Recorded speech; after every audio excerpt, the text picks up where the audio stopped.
কোনো ছেলেকে বিবাহ করাবে, সর্বপ্রথম মেয়ের বাবার, মেয়ের পরিবার সম্পর্কে ছেলের বাবা একটা জিনিস বলে সর্বপ্রথম। এ কথাটা কি জানেন?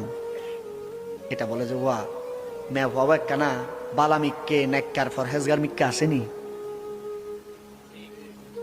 ঠিক শুধু তিনজনে ফিসুরি তারা ঠিক ন হবেন। কি বলে সর্বপ্রথম? কি বলে সর্বপ্রথম? বলে না এটাকে কি জরিনার মতো, এটা বলে না।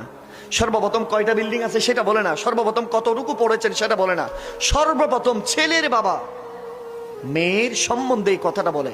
মেয়েটা একটু ইজ্জতের সাথে আছে, মেয়েটা নেককার কিনা, মেয়েটা নামাজি কিনা, মেয়েটা ভালো কিনা, মেয়েটা পর্দা মেনটেন করে কিনা। যদি বলে হ্যাঁ মেয়েটা ভালো, তখন ছেলের বাবা বলে যে ওইছে আলহামদুলিল্লাহ, আমি তো আমার ঘরে আমার পুত্রবধূ, আমার এমন একটা আমার ঘরের বৌমা আনতে চায় যে বৌমা আল্লাহর কোরআন তেলাওয়াত করবে, যেই বৌমা আমাকে সেবা করবে, যে বৌমার নসলের মাধ্যমে আমার ঘরে এমনও আমার নাতি নাতনি আসবে যারাও আল্লাহওয়ালা হবে।